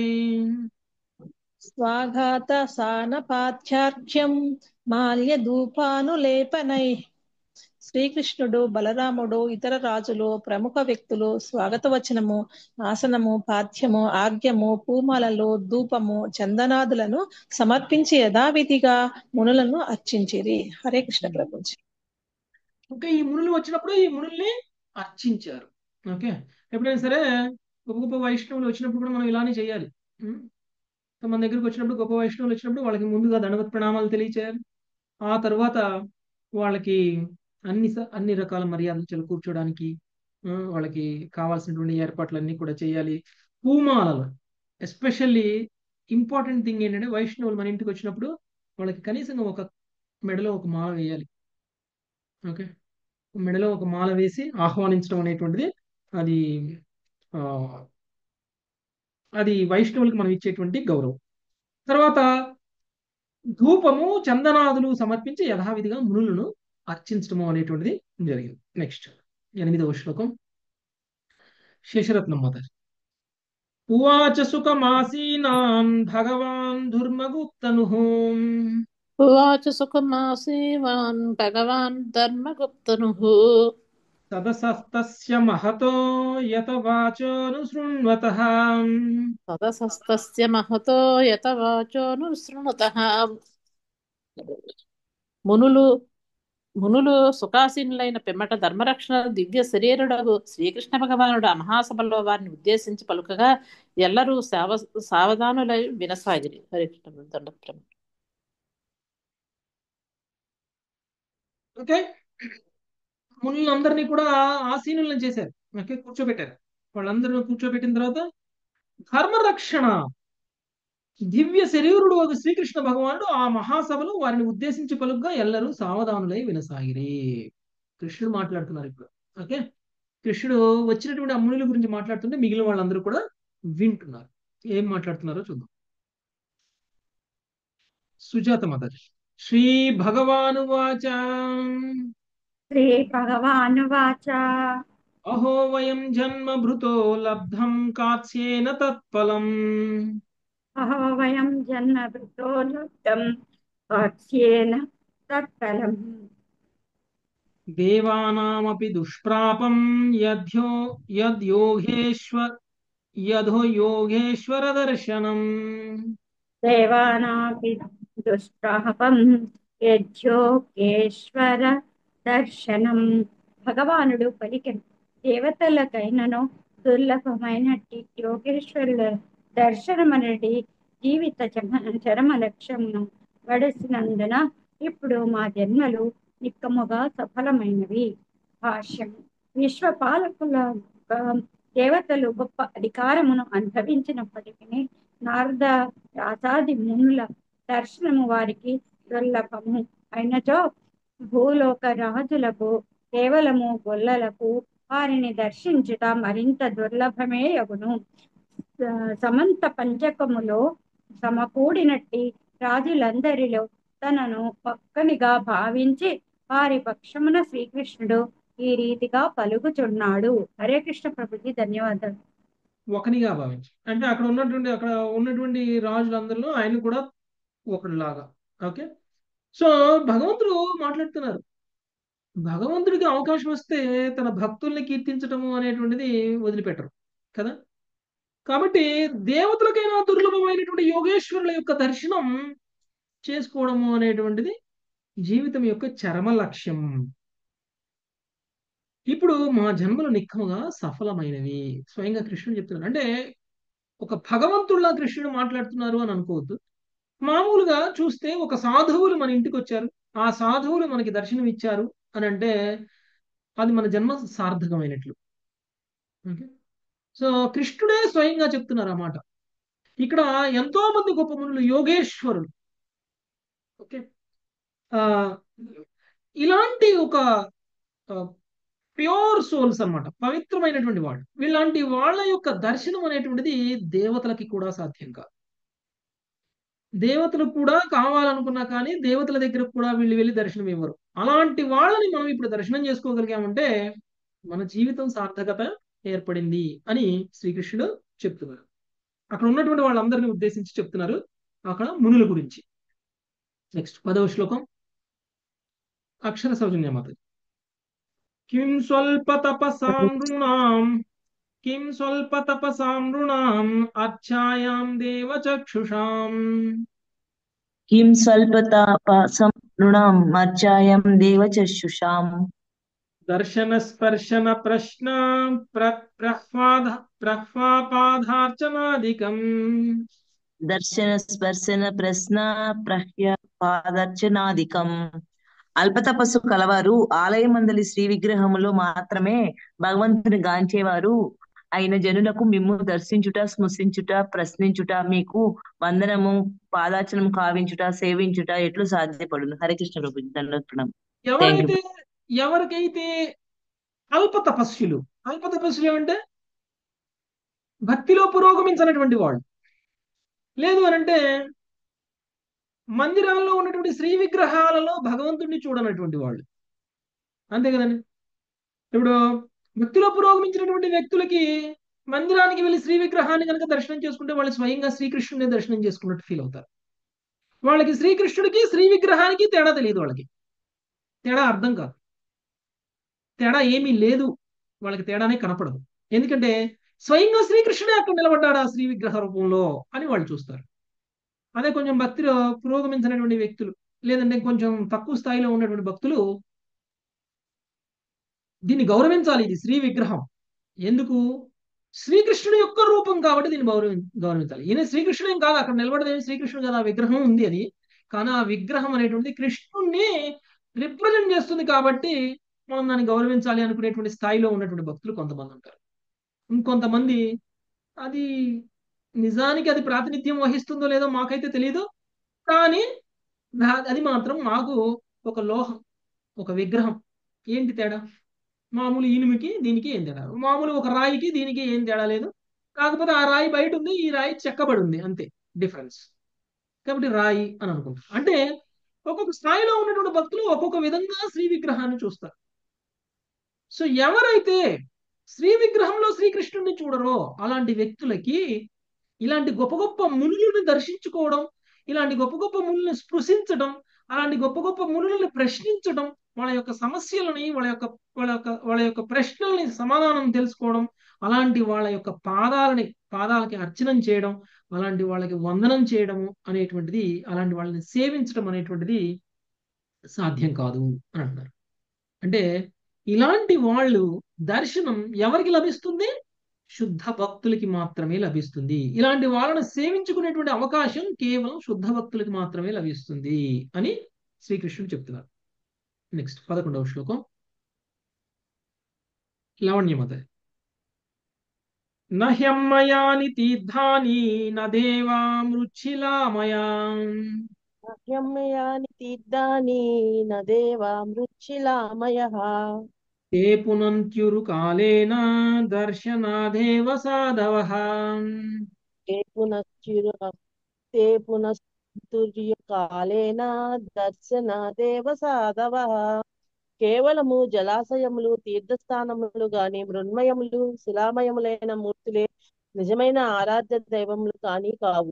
దీర్ఘకాలానంతరమే ఇవి మనుషుని పవిత్రుని చేయును. కానీ సాధు పురుషులు కేవలము దర్శన మాత్రమునే అతనిని పవిత్రుని చేయగలరు. భాష్యం. భగవానుడు పరమపూర్ణుడు కనుక శిల, చిత్రము, ధ్వని లేదా మరి ఏ ఇతర ప్రామాణిక మాధ్యమం ద్వారా ప్రకటమైన అతని ప్రాతినిధ్యము సర్వోత్తమ ఆధ్యాత్మిక లోకమైన గోలోక బృందావనంలోని అతని ఆది రూపములకు అభిన్నము. కానీ దేవతలు అతి సూక్ష్మము ఆత్మలు అయినందున వారి మూర్తులు వారికి భిన్నమై ఉండును. భగవంతుని యందు శ్రద్ధ లేని వారికి దేవతార్చనము లేదా తీర్థస్థానంలో మొక్కబడి స్నానము కేవలము అల్పఫలమునే వసగలవు. ఇంకొక ప్రక్క వ్యాసుడు, నారదుడు, సనకాదులు వంటి వైష్ణవులు సర్వదా కృష్ణ భక్తి భావనలో లగ్నమై ఉండి నిజమైన కదిలే తీర్థస్థానంలో అయి ఉన్నారు. వారితో క్షణకాల సాంగత్యమైనను ముఖ్యంగా వారి ద్వారా భగవత్ కీర్తనమును ఆలకించుట మనుషుని భవబంధ విముక్తిని చేయగలదు. దీనిని గురించి ధర్మరాజు విదురునితో ఇట్లు పలికి ఉండెను. భగవద్విధ భాగవతాస్థిర భూత స్వయం విభో తీర్థి కుర్వంతి తీర్థాన్ని స్వాంతహస్తేన గదాభృత. హే ప్రభు, మీ వంటి భక్తులు స్వయంగా తీర్థ స్వరూపులు. హృదయంలో భగవాను నిలుపుకొని ఉండి కారణంన మీరు సకల ప్రదేశములను తీర్థస్థానముగా మార్చివేదురు. హరే కృష్ణ ప్రభుజీ, ధన్యవాదాలు. ఓకే, లవమాత్ర సాధు సంఘం. ఓకే, ఒక క్షణకాలం పాటు సాధువులని దర్శించుకోవడం, క్షణకాలం పాటు సాధువులకి సేవ చేయడం, క్షణకాలం పాటు సాధువుల యొక్క సాంగత్యంలో ఉండడం యొక్క ప్రభావం అనేటువంటిది ఎంత ఎక్కువగా ఉంటుంది అని అంటే దానివల్ల మనకు కలిగేటువంటి ప్రయోజనము అనేటువంటిది అంటే ఏంటి, మనమందరం కూడా పవిత్రులం అయిపోతాం దానివల్ల. సో ఆ పవిత్రత అనేటువంటిది మనం ఏదో గంగలో స్నానం చేస్తేనో లేకపోతే ఏ దేవీ దేవతల ఆరాధన చేస్తేనో రాదు. అంటే ఆ ప్రాసెస్ లో కూడా వస్తుంది పవిత్రత, కానీ ఆ ప్రాసెస్ లో వచ్చేటువంటి పవిత్రతకి చాలా సమయం పడుతుంది. కానీ ఒక క్షణం కాలం పాటు సాధువుల్ని కనుక దర్శనం చేసుకోగలిగితే వచ్చేటువంటి పవిత్రత అనేటువంటిది మనకి ఆ క్షణంలోనే లభిస్తుంది. అంత ఫాస్ట్ గా ఉంటుంది దాని యొక్క రెస్పాన్స్. యాక్చువల్గా నేను పూణేలో ఒక టెంపుల్లో క్లాస్ జరుగుతున్నప్పుడు క్లాస్ లో చెప్తున్నటువంటి విషయం ఇదే. ఓకే, లవమాత్ర సాధు సంఘ గురించి చెప్తున్నారు ఆయన. ఓకే, ఆయన ఒక కథ చెప్పారు. ఒక రాజు ఉన్నాడు, చాలా క్రూరమైనటువంటి రాజు. చాలా చాలా మందిని చంపేశాడు, లేకపోతే చాలా దుష్కర్మలన్నీ చేస్తున్నాడు. సో దుష్కర్మలన్నీ చేస్తున్నటువంటి ఆయన ఒకసారి నారదుడు వచ్చినప్పుడు నారదుడి యొక్క సాంగత్యాన్ని తీసుకున్నటువంటి ఫలితము అనేటువంటిది ఏమిటి అనేటువంటిది ఆ రాజుకు తెలియదు. వైష్ణవులకి తెలుస్తుంది. వైష్ణవులకి ఎవరైనా సరే ఇలాంటి గొప్ప గొప్ప వాళ్ళు అంటే శుద్ధ వైష్ణవులు దర్శనం చేసుకోవడం, వాళ్ళకి సేవ చేయడం యొక్క విలువ తెలుస్తుంది, వాళ్ళు చేస్తారు. అలా తెలియనటువంటి వాళ్ళు ఏంటి, సామాన్యమైనటువంటి వ్యక్తులనే చూస్తారు అలాంటి వాళ్ళని కూడా. ఆయన కూడా అలానే చూశారు. అయితే ఆయన అన్నారు, మిగిలిన వాళ్ళందరూ చాలా మంది చాలా దండవత్ ప్రణామాలు చేస్తున్నారు, చాలా గొప్పగా ఆయన ట్రీట్ చేస్తున్నారు, కానీ ఈ రాజు మాత్రం నార్మల్ గానే ఉన్నాడు. ఈ నా రాజు డౌట్ వచ్చి అడిగినప్పుడు ఆయన ఏమని అడిగాడు, ఏంటి ఈ కథ ఏంటి, ఈ విషయం ఏంటి, ఏమి లాభం వస్తుంది వీళ్ళందరికీ, నీకు దండం పెడుతున్నారు, నీకు సేవ చేస్తున్నారు అంటే లవమాత్ర సాధు సంఘ అనేటువంటిది దాని యొక్క ప్రభావం ఏమిటి అనేటువంటిది నీకు తెలియదు, అందుకనే నువ్వు ఇలా ప్రవర్తిస్తున్నావు. నువ్వు చాలా పాపాలు చేసావు, భవిష్యత్తులో నువ్వు చేసినటువంటి పాపాలకి యమధర్మరాజు యమభటుల్ని పంపించి నిన్ను యమలోకానికి తీసుకువెళ్తారు. తీసుకువెళ్ళినప్పుడు నువ్వు యమరాజును అడుగు, లవమాత్ర సాధు సంఘం వల్ల కలిగేటువంటి ప్రయోజనం ఏమిటి అని ఆయన అడుగు, అప్పుడు నీకు తెలుస్తుంది అని అన్నారు ఆయన నారదుడు. అని అక్కడి నుంచి వెళ్ళిపోయారు. కొంతకాలం గడిచింది. ఓకే, సో ఆయనకి మరణించేటువంటి సమయం వచ్చింది. ఇక యమభటులు వచ్చారు. మరి ఈయన చేసినవన్నీ పాపాలే కదా, ఈయన చేసినవన్నీ పాపాలే కాబట్టి ఎవరు వస్తారు, యమభటులే వస్తారు. యమభటులు వచ్చి తీసుకువెళ్ళడానికి వచ్చినప్పుడు ఈ రాజు కూడా వాళ్ళతో పాటు వెళ్ళిపోయారు. యమభటులు వెళ్తూ ఉంటే లవమాత్ర సాధు సంఘం ఫలితం ఏంటో చెప్పండి, నాకు ఆ ప్రయోజనం ఏంటో చెప్పండి అని ఆయన అడిగాడు. ఎందుకు, అప్పుడు నారదులు చెప్పినటువంటి విషయాలు గుర్తున్నాయి ఆయనకి. గుర్తుండి ఇప్పుడు యమభటులు అడిగారు, రండి మిమ్మల్ని యమరాజు దగ్గర తీసుకెళ్తాం, యమరాజు మీతో మాట్లాడతారు, యమరాజు తోటి మీరు మాట్లాడి ఈ యొక్క సాధు సంఘం ఫలితం ఏంటో చెప్పండి అని అడగండి అని అంటారు. సో యమరాజు దగ్గరికి వెళ్ళిన తర్వాత ఆయన అడుగుతాడు. యమరాజు చాలా గొప్పగా ఫీల్ అవుతాడు, చాలా గ్రేట్ గా ఫీల్ అవుతాడు. అబ్బా, ఎంత ప్రశ్న అడిగావు, ఎలాంటి గొప్ప ప్రశ్న అడిగావు, ఇలాంటి గొప్ప గొప్ప ప్రశ్నలకి సమాధానం చెప్పే అంత స్థాయి నాకు లేదు, రా నేను తీసుకెళ్ళి నేను బ్రహ్మదేవుడి దగ్గరికి తీసుకెళ్తాను, సో బ్రహ్మదేవుడితో మాట్లాడదాం, బ్రహ్మదేవుడు మీకు సమాధానం చెప్తారు అని అంటారు. సో వీళ్ళందరూ యమరాజు యమభటులు వీళ్ళందరూ కూడా ఆ రాజుని తీసుకొని బ్రహ్మదేవుడి దగ్గరికి వెళ్ళడం అనేటువంటి జరుగుతుంది. సో బ్రహ్మదేవుడిని కూడా అదే ప్రశ్న అడుగుతారు, లవమాత్ర సాధు సంఘం యొక్క ప్రయోజనం ఏమిటి అని. సో బ్రహ్మదేవుడు కూడా చాలా ఎక్స్టసీకి వెళ్ళిపోతారు. సో బ్రహ్మదేవుడు కూడా నేను కూడా చెప్పలేనటువంటి ప్రశ్నకి మీరు సమాధానం చెప్పమని నన్ను అడిగారు, నేను కూడా చెప్పలేను, మనం అందరం కలిసి శివుడి దగ్గరికి వెళ్దాం అని అంటారు. ఓకే, శివుడు అయితే సమాధానం చెప్పగలుగుతాడు అని అంటారు. సో అక్కడికి ఆల్రెడీ బ్రహ్మదేవుడి దగ్గరికి వెళ్ళారంటే దేవతలందరి దగ్గరికి వెళ్ళినట్టే. సో బ్రహ్మదేవుడు మీరు మీరు ఆగండి, మీరు ఒక్కళ్ళే వెళ్తే కుదరదు, మనం దేవతలను కూడా తీసుకుని వెళ్దాం, అప్పుడు శివుడు తప్పకుండా మనకు సమాధానం చెప్తారని చెప్పేసి బ్రహ్మదేవుడు, దేవతలు, యమరాజు వీళ్ళందరూ కలిసి ఆ రాజును తీసుకుని శివుడి దగ్గరికి వెళ్తారు కైలాసానికి. శివుడి దగ్గరికి వెళ్ళి శివుడు కూడా అడుగుతారు, లవమాత్ర సాధు సంఘం ఫలితం ఏంటి చెప్పండి అని చెప్పేసి శివుడిని అడిగితే శివుడు కూడా దీని యొక్క లవమాత్ర సాధు సంఘ ఫలితం అనేటువంటిది ఏంటి అనేది తెలియాలి అని అంటే మనం విష్ణుని అడగాలి. ఆ? సో మనం విష్ణు దగ్గరికి వెళ్దామని వైకుంఠానికి తీసుకెళ్తారు శివుడు. సో వీళ్ళందరూ కలిసి ఆ రాజుని తీసుకుని వైకుంఠ ద్వారం దగ్గరికి వెళ్ళిపోతారు. సో వైకుంఠానికి వెళ్ళిపోయి వైకుంఠంలో విష్ణుమూర్తిని చూస్తారు వీళ్ళందరూ. చూసి మేమందరం సమాధానం చెప్పలేకపోయాము, ఈ రాజు చాలా పాపాలు చేసి నారదముని చెప్పాడు అని చెప్పేసి మమ్మల్ని అడుగుతున్నాడు, లవమాత్ర సాధు సంఘం ఫలితం ఏంటో మీరే చెప్పండి అని అంటే వెంటనే విష్ణు వీళ్ళందరినీ చూసి నవ్వాడు. నవ్వి మీరే రుజువు చేశారు లవమాత్ర సాధు సంఘం ఫలితం ఏమిటో, ఈ పాపాత్ముడు వైకుంఠ లోకానికి వచ్చేటువంటి అవకాశమే లేదు, అలాంటి పాపాత్ముడిని తీసుకొని యమరాజు, దేవతలు, బ్రహ్మదేవుడు, శివుడు అందరూ తీసుకొని వైకుంఠానికి తీసుకొచ్చారు. మామూలుగా అయితే శుద్ధ భక్తుడు వాడు ఒక్కడే వెళ్తాడేమో, ఆయన ఒక్కడే వెళ్తాడేమో వైకుంఠానికి, ఇంతమంది సహాయం వెళ్తాం అనేటువంటిది సాధ్యం కాదనమాట. అది లవమాత్ర సాధు సంఘం యొక్క ఫలితం అని చెప్పేసి విష్ణుమూర్తి వాళ్ళందరికీ సమాధానం ఇవ్వడం అనేటువంటి జరుగుతుంది. సో కాబట్టి ఇప్పుడు ఈయన ఇప్పుడే వదిలేసి వెళ్ళిపోండి, ఈయన శాశ్వతంగా వైకుంఠంలోనే ఉండిపోతాడు ఇప్పుడు అని చెప్పేసి చెప్తారు అనమాట. సో అది సాధు సంఘం యొక్క చాలా అద్భుతంగా ఉంది ప్రభుజీ కథ. నారద మహర్షిని ఆ క్షణకాలం కలిసినందుకు అందరితో కలిసి విష్ణుమూర్తిని దర్శనం అయితే చేసుకున్నారు. ఇక్కడ మనం గమనించాల్సినటువంటి విషయం ఏమిటి అని అంటే సాధు సంఘం ఒక్కటి సరిపోదు, ఆ సాధువుల యొక్క ఉపదేశాలని పాటించాలి. ఓకే, సాధు సంఘం ఉండాలి, సాధువుల యొక్క ఉపదేశాలని కూడా తీసుకోవాలి. మనం ఏదో సాధువులు కలిసి వచ్చామంటే సరిపోదు, అక్కడికి వెళ్ళి వాళ్ళ క్లాస్ వినాలి, వాళ్ళ ఉపదేశాలు మనం తీసుకోవాలి. అలా జరగకపోతే సాధు సంఘం యొక్క ఫలితం కూడా ఏమీ ఉండదు మనకి. అందుకని మనం ఎందుకు వెళ్తాం తీర్థయాత్రలకి అంటే సాధువులను కలుస్తాం, అక్కడ గొప్ప గొప్ప వాళ్ళని కలుస్తాం, వాళ్ళ యొక్క ఉపదేశాలన్నింటినీ కూడా తీసుకుంటాం. ఒకవేళ ఉపదేశం తీసుకోలేదు, ఇప్పుడు మీరు చూడండి వాల్మీకి ఋషిగా మారకముందు ఆయన ఎలాంటి వాడు? బోయేవాడు. ఆయన కూడా వేటాడి జంతువుల్ని తినేటువంటి వాళ్ళు. అలాంటి వాళ్ళు నారదముని యొక్క సాంగత్యాన్ని ఒక క్షణం పాటు తీసుకున్న తర్వాత ఎలా మారిపోయాడు ఆయన? నారదముని ఏం చెప్తే అది చేశాడు ఆయన కదా. అంటే సాంగత్యం తీసుకుని ఆ సాంగత్యం ద్వారా ఆ సాధువు యొక్క ఉపదేశాలు ఏవైతే ఉంటాయో ఆ ఉపదేశాలను కనుక తీసుకోకపోతే వాటి ప్రయోజనం ఉండదు. సో వాల్మీకి అలా మారిపోయాడు. తర్వాత మృగారి ఎలా మారిపోయారు? ఇన్స్ట్రక్షన్ తీసుకోగానే ఆయన గొప్ప సాధువుగా మారిపోయారు, ఆయన పూజనీయుడు అయిపోయాడు అందరికి. ధ్రువ మహారాజు కూడా ఏం చేశారు? ఎంతసేపు కలిసారు నారదుడు? మనకు దొరికినట్లు భక్తుల సాంగత్యం అంత ఈజీగా దొరకలేదు వాళ్ళకి, అంత దీర్ఘకాలం పాటు వాళ్ళకి ఏమీ దొరకలేదు. కొద్దిసేపే నువ్వు ఇలా చెయ్యి నీకు విష్ణువు దొరుకుతాడు అని చెప్పేసి నారదుడు వెళ్ళిపోయాడు.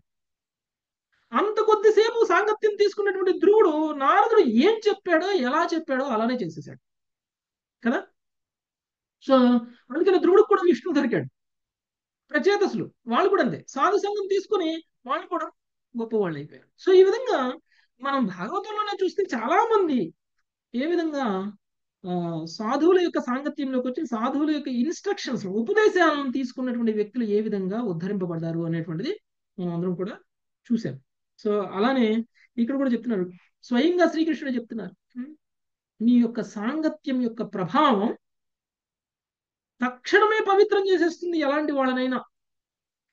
కానీ దేవత ఆరాధకులు లేకపోతే ఏ గంగలోనో స్నానం చేసి పవిత్రత పొందాలి అనుకున్నటువంటి వాళ్ళ పొందేటువంటి పవిత్రత కంటే కూడా చాలా త్వరగా వీళ్ళకి అది లభిస్తుంది అనేటువంటి విషయాన్ని తెలియజేస్తున్నారు. ఓకే, నెక్స్ట్ 11వ శ్లోకం రమ్యమాత. నహ్యమ్మయాని తీర్థాని నదేవామృచ్చిలామయా. ప్రభుజీ 12వ కదా ప్రభుజీ? 11 అయిపోయిందా?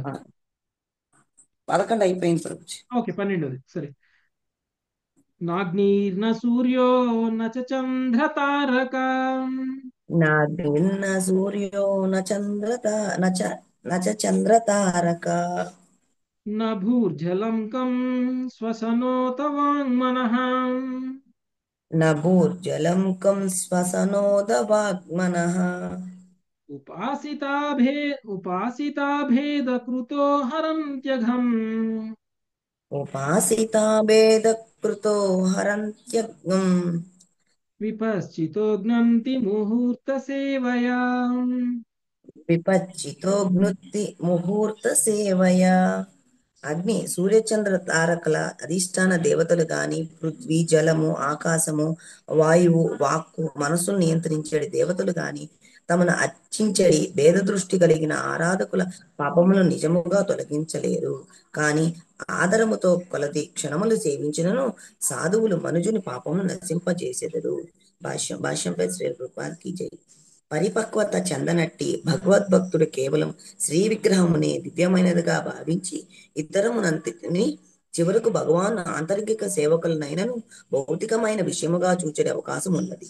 అయినను విష్ణు భగవానుని పరమోన్నత స్థితిని గుర్తించిన కారణమున అట్టి భక్తుడు లౌకికులకు దేవతార్చకుల కన్నను శ్రేష్ఠుడై ఉన్నాడు. అందువల్ల అతడు ఆదరణీయుడే. భక్తి యొక్క ప్రాథమిక స్థితుల నుండి పురోగమింపగోరు వానికి నేరుగా కాని ఉపదేశ శ్రవణం ద్వారా కాని సాధువులతో సాంగత్యము ఈ శ్లోకములో ఉపదేశించబడినది.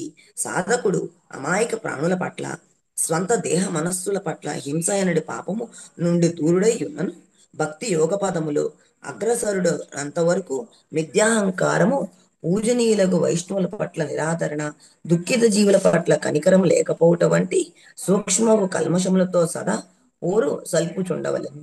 విశుద్ధ వైష్ణవుల నుండి శ్రవణం చేయుట వారిని ఆదరించుట పతిత బద్ధ జీవులను ఉద్ధరించడి కార్యక్రమంలో వారికి తోడ్పడట అనున్నది ఈ అపరిపక్వ లక్షణములకు ఉత్తమ పరిహార మార్గము. హరే కృష్ణ. Thank you.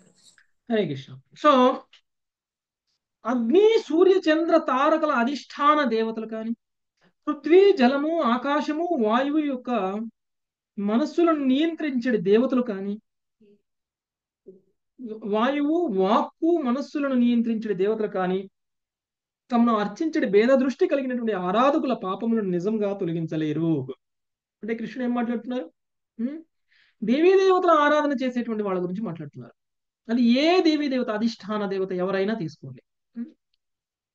మనందరికీ భేద దృష్టితో మనం భక్తి చేస్తాం వాళ్ళకి. అంటే నేను ఈ దేవతను పూజిస్తాను, నేను ఆ దేవతను పూజించను. ఎందుకు? నేను ఫలానా దేవతను పూజిస్తే నాకు ఫలానా లాభం కలుగుతుంది, ఆ లాభం వేరే దేవత ఇవ్వలేడు కాబట్టి. ఓకే. సో కొంతమంది సూర్యుని పూజిస్తారు, కొంతమంది చంద్రుని పూజిస్తారు, కొంతమంది నవగ్రహాలను పూజిస్తారు, కొంతమంది వాయువుని పూజిస్తారు, కొంతమంది వరుణుని పూజిస్తారు, కొంతమంది ఇంద్రుని పూజిస్తారు, కొంతమంది ఇతర దేవీ దేవతలను పూజిస్తారు. ఎందుకు అంటే ఒక్కొక్క దేవతను పూజిస్తే ఒక్కొక్క రకమైనటువంటి ఫలితం వస్తుంది. ఒక్కొక్క విషయానికి ఒక్కొక్కరు అధిష్టాన దేవతలుగా ఉన్నారు కాబట్టి. ఓకే. మనకి కళ్ళకు సంబంధించిన జబ్బు ఉందనుకోండి, కళ్ళు నయమైపోవాలంటే సూర్యుని పూజించాలి. మనసుకు సంబంధించిన జబ్బు ఉందనుకోండి, మనసు కుదుట పడాలి, స్థిమితంగా ఉండాలి అని అంటే మనం ఏం చేస్తాం? చంద్రుని పూజిస్తాం. సో ఈ విధంగా ఒక్కొక్క దేవతను పూజిస్తే ఆ అధిష్టాన దేవత కాబట్టి ఆ అవయవానికి లేకపోతే ఆ అంగానికి అధిష్టాన దేవత ఎవరైతే ఉన్నారో వాళ్ళని పూజించడం వల్ల మనకి ఆ ఫలితం అనేటువంటిది కలుగుతుంది. అంటే ఇదేంటి? మనము భేద దృష్టితో మనము అనేక దేవతలను పూజిస్తూ ఉన్నాం. అంటే మనం పూజించడం తప్ప అంటే మనకున్నటువంటి కోరికలతోటి మన కోరికలను తీర్చుకోవడం కోసం మాత్రమే పూజిస్తున్నాం కాబట్టి ఆ దేవీ దేవతల ద్వారా మన కోరికలు అయితే నెరవేరుతాయి కానీ మన పాపాలైతే పోవు. ఓకే. పాపాలను తీసేయగలిగినటువంటి శక్తి ఏ దేవీ దేవతకి లేదు. కానీ మనము కనుక వైష్ణవులను పూజించినట్లయితే, శుద్ధ భక్తులను కనుక పూజించినట్లయితే మన పాపాలను వాళ్ళు క్షణంలో తీసేయగలుగుతారు. వాళ్ళు మన మీద చూపించేటువంటి కరుణతోటి దేవీ దేవతలు మీ మీద చూపించేటువంటి కరుణతోటి పోలికే లేదు. ఓకే. అంటే వైష్ణవులకి మీ మీద కృప ఉంటుంది, దేవీ దేవతలకి మీ మీద కృప ఉండదు. దేవీ దేవతలు ఇంకా ఇంకా పూజ చేయించుకుంటారు, మీకున్నటువంటి కోరికలు ఇంకా ఇంకా తీరుస్తూ ఉంటారు, మిమ్మల్ని ట్రాప్ లో పడేస్తారు, మిమ్మల్ని భౌతికంగా బంధించేస్తారు. కానీ వైష్ణవులు ఏం చేస్తారు? వైష్ణవులు మీకు ఉపదేశాలు చేస్తారు. అదే కదా ఇంతకు ముందు మనం చెప్పింది లవమాత్ర సాధు సంఘ అంటే వాళ్ళు ఏం చేస్తారు, ఆ సాధు సంఘంలోకి వచ్చినప్పుడు నారదుడు ఎంతో మందిని కలిశాడు, కలిసిన ప్రతిసారి వాళ్ళకి ఏదో ఒక ఇన్స్ట్రక్షన్ ఇచ్చేసి వెళ్ళిపోయాడు ఆయన. అలా చూసి ఇలా వెళ్ళిపోలేదు, కలిసిన ప్రతి ఒక్కరికి ఉపదేశం ఇచ్చేసి వెళ్ళిపోతాడు ఆయన. ఆ ఉపదేశాన్ని పాలించినటువంటి వాళ్ళకి ఆ సాధు సంఘం యొక్క ఫలితం అనేటువంటిది లభిస్తుంది. అలా పాటించినటువంటి వాళ్ళకి ఇప్పుడు నారదుడు చెప్పినప్పుడు విన్నటువంటి వాళ్ళు ఒక్కళ్ళే ఉండకపోవచ్చు, చాలా మంది ఉండొచ్చు, కానీ విన్న అందరూ మారిపోయారా? మారలేదు. మనం కూడా భాగవతం క్లాసులు వింటాం, భగవద్గీత క్లాసులు వింటాం, చెప్పేవాళ్ళు చెప్తూ ఉంటారు టీచర్స్, వినేవాళ్ళు అందరూ ఒకే మూడులో ఉండి వింటారా? విన్నవాళ్ళు అన్ని ఫాలో అవుతారా? ఏదో జ్ఞానం కోసం వస్తామని కొంతమంది అనుకుంటారు, లేదంటే ఇక్కడ ఏం చెబుతున్నారో విందామని అనుకుంటారు, లేకపోతే 40 మంది కలిసి కూర్చొని ఇక్కడ ముచ్చట్లు చెప్పుకుంటున్నారు, మనం కూడా ఆ ముచ్చట్లు ఎందుకు మిస్ కావాలని వచ్చేటువంటి వాళ్ళు కొంతమంది ఉంటారు. ఓకే, అంతేకాని ఇక్కడ ఎవరో శుద్ధ భక్తులు మాట్లాడుకుంటున్నారు, ఆ మాటల యొక్క ప్రయోజనం ఏంటో తెలుసుకోవాలి, మనం ఆ మాటలను మనం అనుసరించాలి, మన లైఫ్ లో మనము రియలైజ్ అవ్వాలి అనేటువంటి భావంతో చాలా కొంతమందే వస్తారు. వాళ్ళకి ఉపయోగం జరుగుతుంది భాగవతం క్లాస్ వినడం వల్ల. లేదు అని అంటే ఈ సమయంలో ఇప్పుడు చేసేది ఏముందిలే, వాళ్ళు ఏదో మాట్లాడుకుంటారు, మనకి కూడా నిద్ర రావట్లేదు, పోయి కూర్చుందాం కాసేపు అని విన్నది విని ఈ చెవితో విని ఈ చెవితో వదిలేసి ఒక్కటి కూడా ఆచరించలేదు అనుకోండి, ఏమైనా లాభం ఉంటుందా? లేదు ప్రభుజీ. ఏమీ లాభం. సో కాబట్టి నారదుడు ఎక్కడికి వెళ్ళి ఎవరికి ఏం చెప్పినా అది పాటించినటువంటి ప్రతి ఒక్కళ్ళు కూడా పవిత్రమైపోయారు. ఓకే, సో అలానే ఇక్కడ కూడా శ్రీకృష్ణుడు స్వయంగా చెప్తున్నారు, మీలాంటి వాళ్ళకి సేవ చేయడము, మీలాంటి వాళ్ళ దర్శనం తీసుకోవడము అనేటువంటిది మనుషుల యొక్క పాపాలన్నీ కూడా క్షణంలో నశించిపోతాయి. ఆ లెవెల్లో మనకు జరిగేటువంటి ప్రక్షాళన అనేటువంటిది, మనకు జరిగేటువంటి పవిత్రత అనేటువంటిది మనం ఎంతమంది దేవీ దేవతలను పూజించినా కానీ జరగదు. ఓకే, క్లియర్ అండి?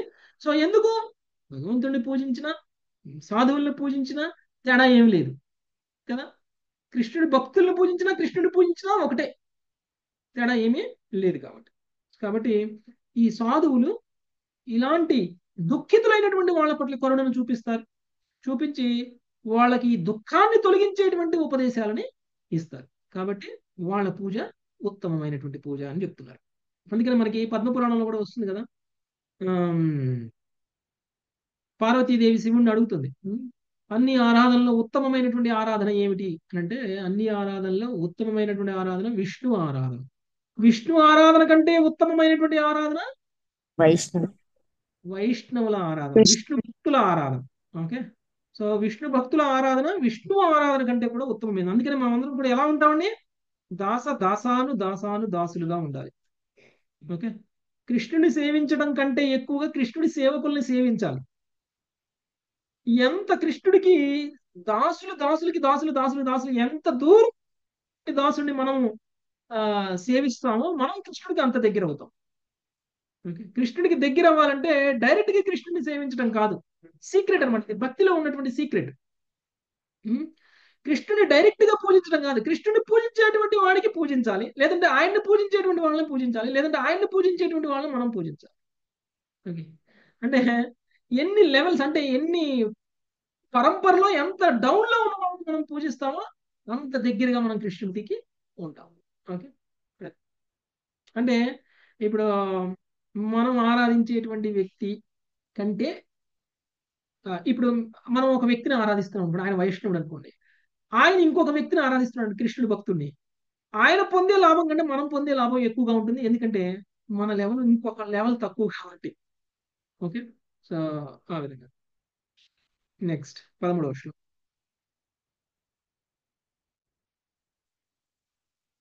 రంగదేవి మాత. యస్యాత్మ బుద్ధి కుణపే త్రిధాతుకే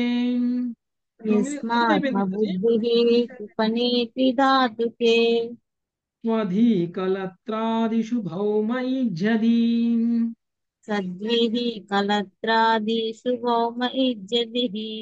యతీర్థబుద్ధి సలిలేన కర్హిచిన్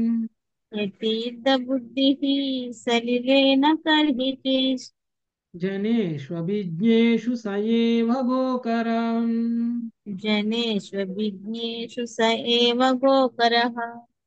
కఫ వాత పిత్తమయమగు జడదేహమే తానని తలచువాడు, భార్యాదులు శాశ్వతంగా తన వారని భావించువాడు, మృన్మయామూర్తిని లేదా జన్మస్థలమును పూజనీయమైనదని తలచువాడు, లేదా తీర్థస్థానమును కేవలం అచటనున్న జలముగా చూచుచు తత్వజ్ఞులకు మహనీయులతో జతకూడని వాడు, వారితో సంబంధము నెరపని వాడు, వారిని అర్చించని వాడు, లేదా వారి దర్శనమునైనను పొందని వాడు గోవు లేదా గాడిదతో సమానము.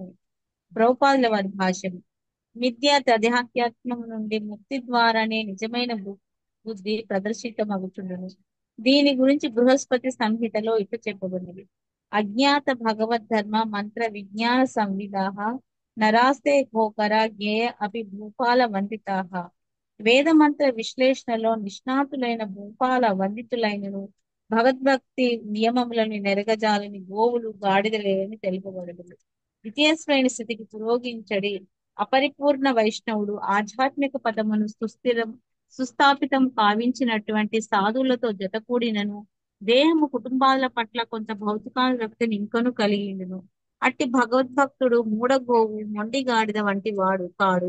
లౌకికులు గోపురముల వంటి వారు కాని భగవానుని విశేష కరుణను పడసిన వాడే, మాయాబంధములను పూర్తిగా తెంచుకొనిన వైష్ణవుడే సర్వోత్తముడు. భౌమ ఇత్యది అనగా మృన్మయామూర్తి పూజనీయమైనదని తలచివాడు అను పద సమూహము ఆలయం నందని భగవాను శ్రీ విగ్రహమును కాక దేవతామూర్తులను సూచించినని. ఏ తీర్థ బుద్ధి సలిలే అనగా తీర్థస్థానమును కేవలం అతడున్న జలముగా చూచువాడు అను పద సమూహమును గంగా యమున వంటి పవిత్ర నదులను గాక నిమ్న నదులను సూచించి నేను శ్రీ విశ్వనాథ్ చక్రవర్తి ఠాకూర్లు వ్యాఖ్యానించి. ధన్యవాదాలు. ఓకే, కఫవాత పిత్తమయమైనటువంటి జడదేహం ఏదైతే ఉందో అదే నేను అని తలిచేటువంటి వ్యక్తి, భార్యాదులు శాశ్వతముగా తనవారు అని భావించేటువంటి వాడు అంటే కుటుంబ సభ్యులు, మృన్మయ మూర్తిని లేదా జన్మస్థలమును పూజనీయమైనదని తలుచువాడు. కొంతమందికి దేశభక్తి ఎక్కువ కదండి. నా ఊరు, నా రాష్ట్రం, నా దేశం, నా దేశం కోసం ప్రాణం ఇస్తా, నా రాష్ట్రం కోసం ప్రాణం ఇస్తా, నా ఊరు కోసం ప్రాణం ఇస్తా అనేటువంటి వాళ్ళు కూడా చాలా మంది ఉన్నారు లేరా? నా సంఘం కోసం ప్రాణం ఇస్తా, నా కులం కోసం ప్రాణం ఇస్తా, కులం కోసం చనిపోయిన వాళ్ళు కూడా ఉన్నారు. ఇలాంటి వాళ్ళ గురించి మాట్లాడుతున్నారు. లేదు అనంటే తీర్థస్థానానికి వెళ్ళి తీర్థస్థానంలో ఉన్నటువంటి జలమే అని భావించేటువంటి వాడు. అంటే మనం అందరం వెళ్తున్నాం కాశీ, ప్రయాగ, లేకపోతే గంగా స్నానం, అక్కడికి ఇక్కడికి వెళ్తున్నాం. మనం అందరం అక్కడికి వెళ్ళి అక్కడ ఉన్నటువంటి పుణ్య నదుల్లో స్నానం చేస్తే సరిపోతుంది అని అనుకుంటున్నాం. అలా పుణ్య నదుల్లో స్నానం చేస్తే చాలు, అక్కడ ఉన్నటువంటి సాధువులను కలవాల్సిన అవసరం లేదు, అక్కడ ఉన్నటువంటి సాధువులతోటి చర్చించాల్సిన అవసరం లేదు, సాధువుల సాంగత్యం తీసుకోవాల్సిన అవసరం లేదు, మనం వెళ్ళింది పుణ్య నదిలో స్నానం చేయడానికి మాత్రమే అని అనుకునేటువంటి వ్యక్తులు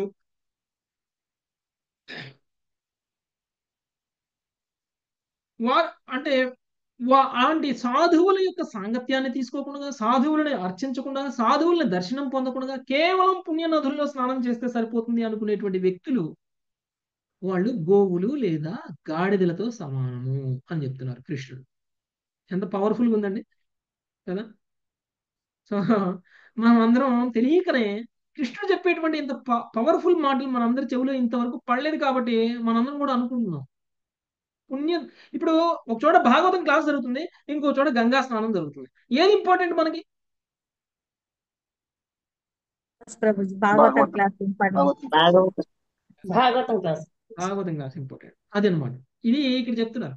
అంటే ఒక సాధువుల యొక్క సాంగత్యానికి మించినటువంటిది ఏది కాదు. ఒకవేళ మనం నీ భాగవతం క్లాస్ నేను రేపు వింటలే, ఈ రోజు నాకు ఒక పుణ్యకార్యం చేయాలి అని అనుకునేటువంటి వ్యక్తి గాడితో సమానం అనేటువంటి విషయాన్ని స్వయంగా కృష్ణుడే చెప్తున్నారు. సో ప్రయారిటీ మన లైఫ్ లో ఏది ఉండాలి అనేటువంటి విషయం మనమే అర్థం చేసుకోవాలి.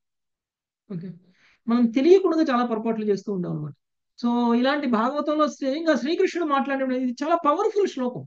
ఓకే, శ్రీకృష్ణుడు స్వయంగా ఒక మనిషిని జంతువుతో సమానంగా పోలుస్తున్నారు. ఎందుకు అంటే ఆ మనిషికి ఏది మంచి ఏది చెడు తెలుసుకోలేకపోతున్నాడు కాబట్టి. సాధువుల యొక్క సాంగత్యం తీసుకోవడం ఇంపార్టెంట్ అనుకోవట్లేదు, సాధువుల యొక్క ఉపదేశాలను తీసుకోవడం ఇంపార్టెంట్ అనుకోవట్లేదు, సాధువులను అర్చించడం ఇంపార్టెంట్ అనుకోవటం లేదు. అందుకని మనం అందరం కూడా చూడండి, మనం మొన్న శుద్ధ వైష్ణవులు గురు మహారాజ్ సర్వెంట్లు మన దగ్గరికి వచ్చాం. మనం అందరం ఏం చేసాం? ఆయన సాంగత్యం తీసుకున్నాం, ఆయన దగ్గరికి వెళ్ళాం, ఆయన పూజించాం, ఆయన అర్చించాం, ఆయన సన్మానించాం, ఆయన చెప్పిన ఉపదేశాలను విన్నాం. విని ఆయనకి ఇవ్వాల్సినటువంటి అన్ని రకాల మర్యాదలు ఇచ్చి ఆయన మళ్ళీ తిరిగి పంపించాం. ఇది సాధువుల సాంగత్యం తీసుకునేటువంటి విధానం.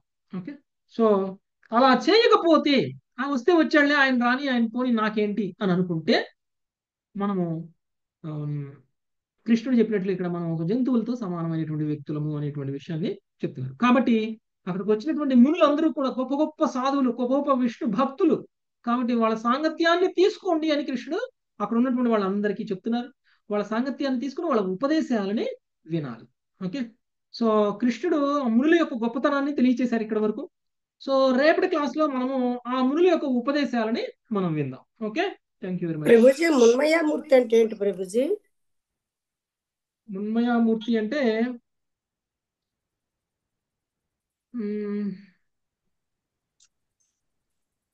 మట్టి బొమ్మ ప్రభుజీ. మృణ్మయము అంటే మట్టి కదా. మున్మయామూర్తిని లేదా జన్మస్థలమును పూజనీయమైందని తలుచువాడు మున్మయామూర్తి. మున్మయమూర్తి అంటే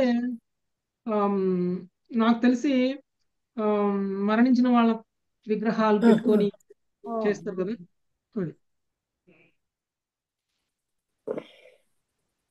కొంతమంది చేస్తుంటారు కదా మాతాజీ అలాంటి మరణించిన వారి విగ్రహ అది శరీరాలు ప్రభుజీ అంటే మూర్తులు చేస్తున్నారు కదా మాతాజీ, అలా పెట్టుకొని పూజిస్తున్నారు. ఎన్టీ రామారావు విగ్రహం ఎంతమంది పూజించరు?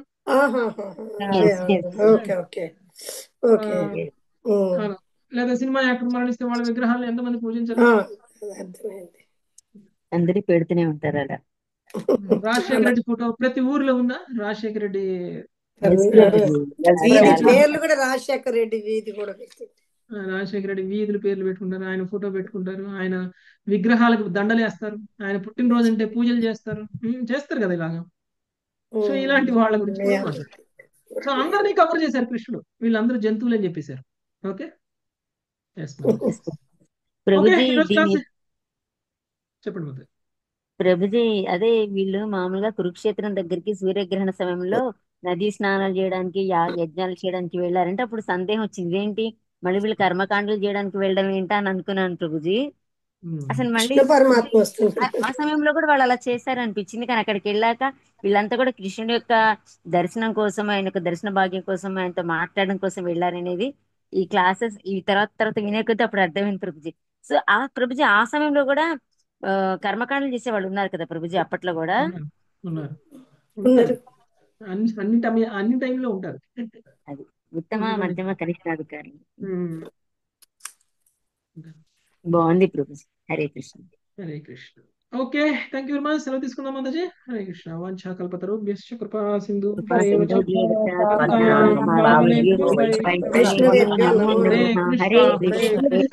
కృష్ణ కృష్ణ హరే హరే హరే రామ హరే